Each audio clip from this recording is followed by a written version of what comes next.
ओम नमः शिवाय। नमस्कार दोस्तों, स्वागत है आप सभी का हमारे चैनल भक्ति ज्ञान में। दोस्तों, आज मैं आपको नाग पंचमी व्रत की कथा सुना रहा हूँ। नाग पंचमी का पर्व हर साल सावन मास के शुक्ल पक्ष की पंचमी तिथि को मनाया जाता है। ऐसा कहा जाता है कि नागों की पूजा करने से भोलेनाथ भी बहुत प्रसन्न होते हैं।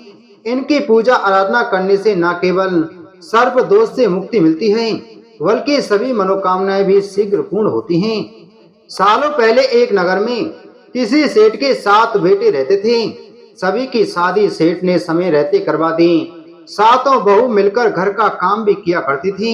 उन सभी में से सेठ की सबसे छोटी बहू खूब संस्कारी थी। एक दिन यूं ही काम करते हुए घर की बड़ी बहू ने अपनी देवरानियों से कहा कि घर को लीपने के लिए पीली मिट्टी नहीं है, जंगल जाकर मिट्टी लानी होगी। जेठानी के ऐसा कहते ही सभी उसके साथ घर लीपने के लिए मिट्टी लाने के लिए निकल गए। सभी खुरपी से मिट्टी निकाली रहे थे कि तभी सबसे बड़ी बाली बहू को एक नाग नजर आया। उसे मारने के लिए जैसे ही बड़ी बाली बहू ने खुरपी उठाई, वैसे ही सबसे छोटी बहू ने कहा, जेठानी जी, इसे मत मारिए, इसकी कोई गलती नहीं है, जंगल तो इसका घर है। अपनी देवरानी की बात मारकर उसने नाग को कुछ नहीं किया। तभी उस छोटी बहू ने नाग से कहा कि आप एक जगह पर अलग से बैठ जाइए, हम तब तक मिट्टी खोदते हैं, फिर आपके पास आएंगे। इतना कहकर सभी मिट्टी निकालने लगे और कुछ देर बाद घर चले गए। सभी के दिमाग से नाग वाली बात निकल गई थी। अगले दिन छोटी बहू को अचानक से याद आया कि उसने नाग को इंतजार करने के लिए कहा था। वो तुरंत अपनी सभी जेठानियों को अपने साथ लेकर नाग के पास चली गई। वहां देखा तो वो नाग उन सभी के इंतजार में उसी जगह पर बैठा हुआ था। नाग को देखते ही छोटी बहू ने प्यार से कहा, भैया, कल हम लोग आपके पास आना भूल गए थे, उस बात के लिए आप हमें माफ कर दीजिए। जवाब में नाग बोला, तुमने मुझे भाई कहा है, इसलिए मैं तुम्हें दंड नहीं दे रहा हूँ, नहीं तो अब तक मैं तुम्हें डस चुका होता। आज के बाद से तुम हमेशा के लिए मेरी बहन रहोगी। अब तुम अपने भाई से कोई वरदान मांग लो, मैं तुमसे बहुत खुश हूँ। इतना सब सुनने के बाद छोटी बहू ने नाग को बोला, मेरा कोई भी सगा भाई नहीं है, इसलिए मैंने आपको भाई कहा था। अब से आप मेरे भाई हो। अब हरदम मेरी रक्षा करना आपका फर्ज है, बस यही वरदान मुझे आपसे चाहिए। नाग ने हर कदम पर साथ देने का वादा किया और अपने रास्ते निकल गया। जेठ की सारी बहू भी अपने घर लौट गईं। कुछ समय बाद नाग इंसान का रूप बनाकर अपनी बहन से मिलने सेठ के घर गया। उसने सेठ से कहा कि मेरी छोटी बहन को बुला दो, वो आपकी छोटी बहू है। पहले तो उनके मन में हुआ कि बहू का कोई भाई ही नहीं था, ये कहां से आ गया। फिर भी उन्होंने अपनी छोटी बहू को बाहर बुलाया। नाग ने फिर साथ में बहन को अपने घर ले जाने की बात की। सेठ ने इसकी भी आज्ञा दे दी। तभी नाग ने अपनी बहन से पूछा, कहीं तुम मुझे भूल तो नहीं गई हो ना। जवाब में बहन बोली, नहीं भैया, मैं आपको बिल्कुल नहीं भूली हूँ। फिर नाग ने कहा, मैं तुम्हें अपने घर लेकर जा रहा हूँ, तुम मेरी पूंछ पकड़कर चलती रहना पीछे। उसकी बहन ने वैसा ही किया।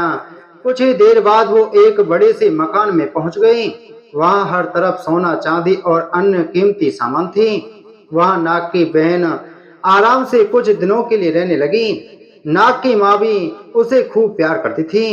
एक दिन नाग की माँ ने छोटी बहू को अपने भाई के लिए दूध लेकर जाने के लिए कहा। छोटी बहू ने दूध को गर्म किया और भाई को पीने के लिए दे दिया। अब गर्म दूध पीते ही नाग का मुंह जलने लगा। ये सब देखकर नाग की माँ को खूब गुस्सा आया।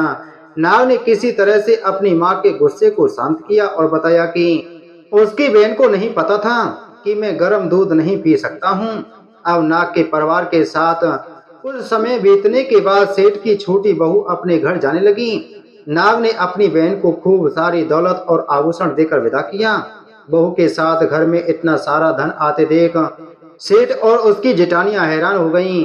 एक दिन नाग की बहन को घर की बड़ी बहू ने कहा कि तुम अपने भाई से और सोना चांदी लेकर आओ, उसके पास तो खूब पैसा है, वो तुम्हें मना नहीं करेगा।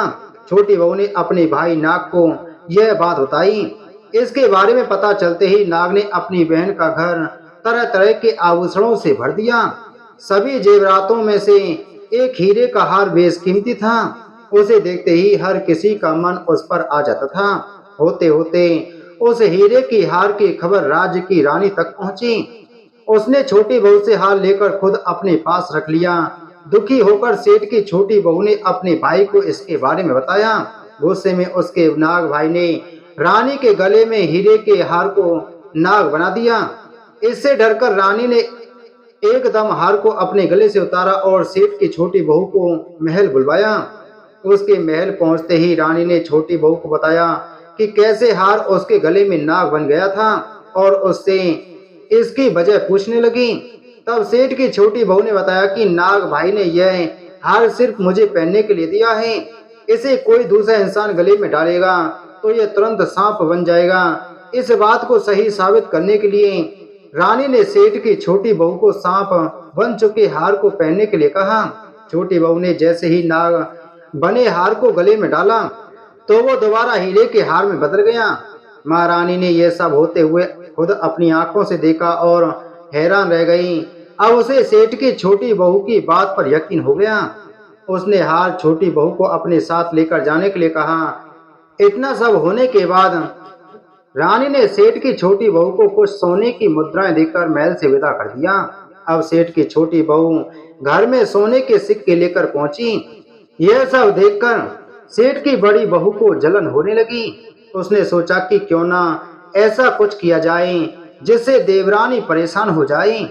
उसने अपने देवर से पूछा, आखिर तुम्हारी पत्नी को इतने आभूषण, धन, ये सब कुछ कैसे मिल रहा है?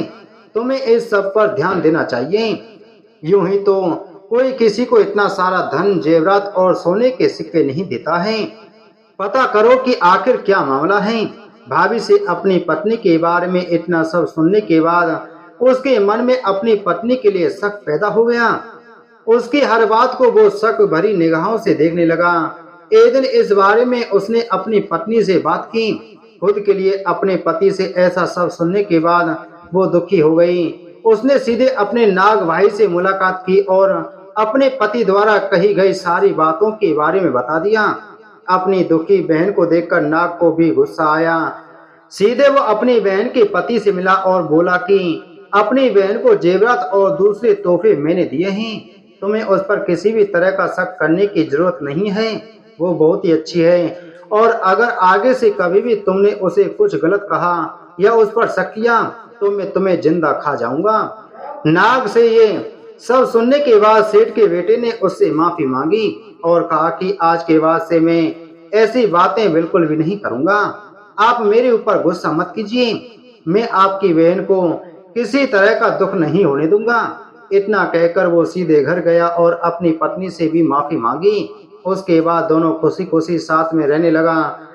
इसी तरह से सेठ की छोटी बहू हर तरह की मुसीबत से अपने भाई को याद करती और वो उसकी परेशानी को दूर कर देता। इसी तरह नाग पंचमी का त्योहार शुरू हुआ और सभी महिलाएं नाग को अपना भाई मानकर पूजते हुए उन्हें दूध पिलाने लगी। पौराणिक कथा के अनुसार एक राजा के 7 पुत्र थे। उन सभी के विवाह हो चुके थे। उनमें से 6 पुत्रों को संतान हो चुकी थी, लेकिन राजा के सबसे छोटे पुत्र को अब तक कोई संतान नहीं थी। इस वजह से राजा की पुत्र वधू को अक्सर उसकी जेठानी बांझ कहकर ताना मारती थी। यह सुनकर राजा की पुत्र वधू बहुत दुखी रहती थी। एक दिन उसने अपने पति से कहा, दुनिया मुझे बांझ कहकर पुकारती है। यह सुनकर उसके पति ने कहा, तुम इस पर बिल्कुल ध्यान ना दो, तुम अपनी दुनिया में प्रसन्न रहो। पति की बात सुनकर उसे सांत्वना मिली, लेकिन फिर भी लोगों की बातों को सुनकर वह अक्सर दुखी हो जाती थी। एक दिन नाग पंचमी का पर्व आ गया। चौथे की रात को राजा की पुत्र वधू को सपने में 5 नाग दिखाई दिए।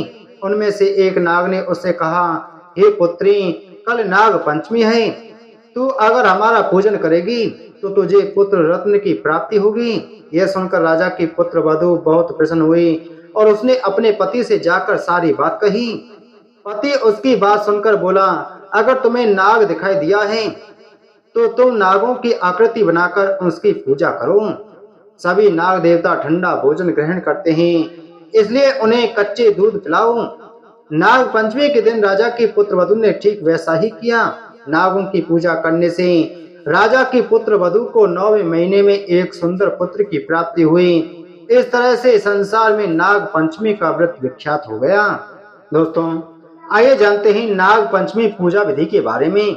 नाग पंचमी की पूजा का नियम सभी का अलग अलग होता है। कई तरह की मान्यताएं होती हैं। सबसे पहले सुबह सूर्योदय से पूर्व उठकर स्नान किया जाता है। निर्मल स्वच्छ वस्त्र पहने जाते हैं। भोजन में सभी के अलग नियम होते हैं एवं उन्हीं के अनुसार भोग लगाया जाता है। कई घरों में दाल बाटी बनती है। कई लोगों के यहाँ खीर पूड़ी बनती है।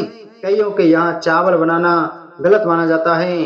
कई परिवार इस दिन चूल्हा नहीं जलाते, अतः उनके घर बासा खाने का नियम होता है। इस तरह सभी अपने अपने हिसाब से भोग तैयार करते हैं। इसके बाद पूजा के लिए घर की एक दीवार पर गेरू, जो कि एक विशेष पत्थर है, से लेपकर यह हिस्सा शुद्ध किया जाता है।